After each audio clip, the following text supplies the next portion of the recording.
میں پھر یہ کہوں گا یہ نئی چیز نہیں ہے. بینظیر بھٹو کی ننگی تصویریں جب جہاز سے نیچے زمین پر پھینکی جا رہی تھی یہ سلسلہ تب سے شروع ہوا تھا.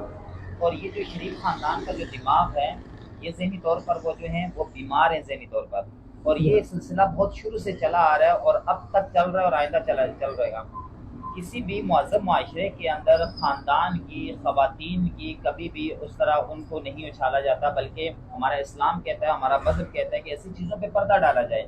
آپ کسی کے گھر کے معاملات کو چھیڑ کر ہمیشہ یاد رکھیے گا کیچڑ کے اندر جب پتھر مارا جاتا ہے نا تو چھینٹیں اپنے جسم پر بھی آتی ہیں. یہ یاد رکھیے گا کہ اگر آج آپ کسی کے طلاق کو یا کسی کی عدت کو یا کسی کے گھر کو چھیڑیں گے تو کل آپ کے گھروں کے اندر کے معاملات بھی ہوں گے, تو پھر کل لوگ یہ بھی سوال کریں گے کہ چوتھے مہینے کے بعد بچی کیسا پیدا ہو سکتی ہے. پھر یہ بھی سوال کیا جائے گا کہ گیراج کے اندر نکاح کیسے ہو سکتا ہے. تو پھر بے شمار سوالات آئیں گے, پھر آپ کے اوپر بھی کیچڑ اچھلے گی. اس لیے کسی کے گھر کے اوپر کہتے ہیں نا شیشے کے گھر میں بیٹھ کر پتھر نہیں پھینکنے چاہیے.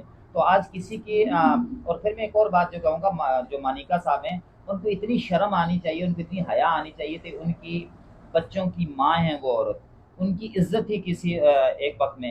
کچھ عرصہ پہلے آپ کہہ رہے تھے کہ بشرا بی بی جیسی پاک عورت دنیا میں کوئی نہیں ہے, اور کچھ عرصے کے بعد آپ یہ کہہ رہے ہیں کہ اس جیسی بد کردار عورت کوئی نہیں ہے. تو اس کا مطلب یہ آپ خود بد کردار ہیں. انہوں نے جو الفاظ تھے ان کے وہ پنکی اور اس طرح کے وہ ان کو مخاطب کر رہے تھے, کیا اس طرح ہمارا معاشرہ یا اس طرح کی اجازت ہونی چاہیے کہ یار کوئی اخلاقیات بھی ہوتی یہ ہے کہ اسلام اس بات کی کبھی بھی اجازت نہیں دیتا ایک عورت کی عزت کو اچھالا جائے. ایک بات. دوسری بات یہ ہے کہ دیکھیں اس کے پیچھے اس شخص پر آپ اندازہ لگائیں. اس کے انٹرویو کے 3 پارٹس ہیں. ایک پارٹ کے اندر اس سے باتیں لی جا رہی ہیں, دوسرے پارٹ کے اندر اسی کو موت الزام ٹھہرایا جا رہا ہے. ٹھیک ہے, جن لوگوں نے یہ انٹرویو جو ہے وہ ترتیب دیا تھا انہوں نے بڑے طریقے سے دیا ہے. وہ الفاظ مانیکا صاحب کے اپنے نہیں تھے, وہ ظاہر سی بات ہے جو الفاظ ان کو فیڈ کیے گئے تھے اور انہوں نے وہ مارکیٹ کر دیے. ہمارا معاشرہ اجازت نہیں دیتا, نہ ہماری اخلاق اور نہ ہماری تہذیب اس چیز کی اجازت دیتی ہے. الیاس مغل صاحب, پاکستان عوامی تحریک اچانک سے الیکشن میں کیوں آ گئی؟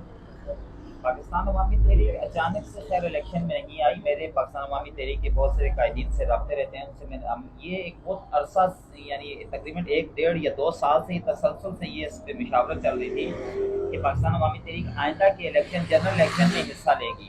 اب چونکہ الیکشن ابھی اناؤنس ہوئے تو انہوں نے یکدم سے پارٹی کو الیکشن میں داخل کر دیا. بس وہ یہ دیکھنا چاہ رہے ہیں کہ ہم کہاں پر کھڑے ہیں, عوام ہمارے نظریے کو, ہمارے جو نعرہ ہے اس کو کتنا سپورٹ کرے گی. اس چیز کو دیکھنے کے لیے یہ الیکشن میں آ رہے ہیں. پاکستان عوامی تحریک جو ہے میرے خیال سے وہ الیکشن جیتنے کے لیے نہیں آ رہی, بلکہ اپنے آپ کو تولنے کے لیے آ رہی ہے کہ ہمارا وزن کتنا ہے.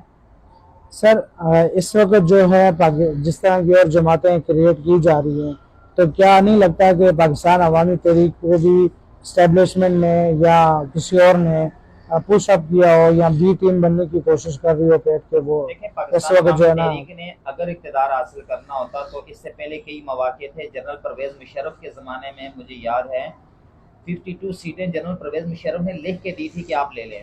اگر اقتدار ہی حاصل کرنا ہوتا تب لی جا سکتی تھی.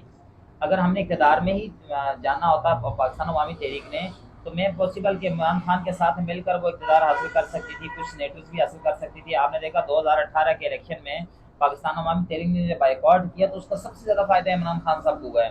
پنجاب کے اندر جو 15-20 ہزار ووٹ سے جو جیتے ہیں وہ پاکستان عوامی تحریک کا ووٹ تھا جو ان کو وہاں پر وہ ملا ہے. اسی طرح اگر پاکستان عوامی تحریک نے اسٹیبلشمنٹ کی بی ٹیم بننا ہوتے تو شاید بہت عرصہ پہلے وہ مولانا فضل الرحمان کی جماعت کی طرح کئی وزارتیں اور کئی مواقع میں اپنے ان کو بلیک میل کر کے اور آگے آ سکتی تھی, مگر نے کبھی بھی اقتدار کے لیے لالچ کبھی نہیں کیا. پاکستان عوامی ان کا ہمیشہ یہی نعرہ رہا ہے کہ نظام کو بدلا جائے. تو ابھی بھی میرے خیال سے جو پاکستان عوامی تحریک کے صدر قاضی زاہد حسین نے جو پریس کانفرنس کی ہے انہوں نے کہا ہم نظام کی تبدیلی کا نعرہ لے کر اتریں گے. ہم چاہتے ہیں کہ اس نظام کو بدلا جائے. یہ وہ نظام جو خاور مانیکا کو لا کر یہاں پہ پریس کانفرنسیں کرواتا ہے, وہ نظام جو لوگوں کو اغوا کرنے کے بعد ان کے پریس کانفرنسیں کروا کے ان کی سیاسی وفاداریوں کو تبدیل کرتا ہے, وہ نظام جو پاکستان کو جکڑ کر بیٹھا ہوا ہے, اور وہ نظام جو 90 دن کے اندر الیکشن نہیں ہونے دیتا. اس نظام کو جب تک نہیں بدلا جائے گا اس نظام کو پاکستان عوامی تحریک کیسے بدلے گی؟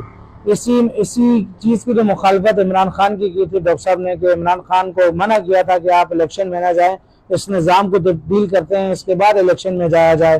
اور کیا اب آپ میں اور پی ٹی آئی میں کیا فرق رہے گا کہ انہوں نے بھی اس وقت جو ہے اسی نظام کا حصہ بنے اور آج آپ بھی اسی نظام کا حصہ بننے جا رہے ہیں؟ دیکھیں، ایک بات ہمیشہ یاد رکھیے گا کہ پاکستان کے اندر اس وقت جو مسائل کا بیسک حل ہے نا، وہ ہے عوامی انقلاب۔ اگر عوام کھڑی ہو جاتی ہے کروڑوں کی تعداد میں، تو پھر اس نظام کو تبدیل کرنا آسان ہو جائے گا۔ جب عوام آپ کے ساتھ اسٹینڈ لیتی ہے نا، تو پھر دنیا کی کوئی طاقت اس کو روک نہیں سکتی۔ یہ 24 کروڑ عوام کا ملک ہے، اور جب عوام کھڑی ہو جائے گی تو یہ نظام دیکھیے کیسے تبدیل ہوگا۔ مثال کے طور پر 2014 کے اندر ڈاکٹر طاہر القادری نے دھرنا دیا، کروڑوں لوگ نکل آتے، روڈز کو جام کر دیتے، ملک کا نظام نہ چلنے دیتے، پھر دیکھتے کیسے نظام تبدیل نہیں ہوتا۔ اب چونکہ یہ جو جتنے بھی لوگ ہیں یہ سارے اس سسٹم کے بینیفیشری ہیں، اس سسٹم کو سے کھاتے ہیں یہ لوگ، تو اس سسٹم کو یہ سارے مل کے تحفظ دیتے ہیں اور اس نظام کو نہیں بدلنے دیتے۔ یہی مسئلہ تھا ڈاکٹر طاہر القادری عمران خان کے درمیان، یہی اختلاف تھا، اور بعد میں عمران خان نے اس کو ایڈمٹ کیا کہ ڈاکٹر طاہر القادری ٹھیک کہہ رہے تھے، ہم نے غلطی کی، ہم اس نظام کے تحت الیکشن میں آئے۔ ڈاکٹر صاحب نے کہا تھا تبدیلی کا نعرہ لگانے والے سر پکڑ کے روئیں گے، اور آج ان کے ساتھ وہی ہو رہے ہیں۔ اگر نظام تبدیل کیا ہوتا، اقتدار کی لالچ میں نہ آتے۔ آپ اس بات سے اندازہ لگا لیں، عمران خان اب کہہ رہے ہیں 4 سال ان کا منہ بند رہا ماڈل ٹاؤن کے اوپر، اب کہہ رہے ہیں کہ میں ماڈل ٹاؤن کا کیس لگوانے کا بولتا تھا تو اوپر سے پریشر آتا تھا کہ ماڈل ٹاؤن کے کیس کو نہ کھولا جائے۔ سر آپ کو پتہ چلا آپ کو کہ نظام کیا ہے۔ سر آپ کو کیا لگتا ہے کہ یہ جو 8 فروری کو الیکشن ہونے جا رہے ہیں یہ شفاف الیکشن ہوں گے؟ پہلی بات تو یہ ہے کہ میری نالج کے مطابق 8 فروری کو کوئی الیکشن نہیں ہو رہا، مجھے 2024 میں الیکشن نظر ہی نہیں آ رہا۔ یہ جو نگراں حکومت جو سیٹ اپ آیا اس کو بڑا لمبا کھینچنے کی تیاریاں ہو رہی ہیں، یہ صرف لالی پاپ ایک دیا ہوا ہے، اور پھر آپ دیکھیے گا کہ آگے دہشت گردی کے واقعات جیسے ہمیشہ کی طرح بڑھ جاتے ہیں، اور کوئی بھی بہانہ بنا کے الیکشن کو آگے کر دیا جائے گا۔ اور اگر الیکشن ہوتے ہیں تو تاریخ کے سب سے متنازع الیکشن ہوں گے، کیونکہ اس وقت آپ مائک لے کر جائیں اور عوام سے پوچھیں، عوام صرف ایک ہی جماعت کا نام لیتی ہے کہ ہمارا ووٹ اس کا ہے، ٹھیک ہے؟ اس کے بعد بھی اگر آپ سمجھتے ہیں کہ آپ کسی اور کے ڈبے بھار کے اس کو سامنے لے آئیں گے تو ایسی حکومتیں 5-6 مہینے سال تک چلیں گی، اس کے بعد کوئی نہیں چلے گی، اور پاکستان ایک مرتبہ پھر بحران میں جائے گا، پاکستان کے اندر پھر افراتفری ہوگی۔ بہت شکریہ، یہ تھے الیاس مغل صاحب جو آپ نے قیمتی تجزیے سے ہمیں جو آگاہ فرما رہے تھے۔ ویورز اپنا اور ہمارا چینل کا خیال رکھیے گا، اور اگر آپ نے ہمارا چینل سبسکرائب نہیں کیا تو اسے سبسکرائب کیجیے گا اور بیل آئیکن کو پریس کرنا نہ بھولے گا۔ اپنے میزبان جمیل اختر کو دیجیے اجازت، اللہ نگہبان۔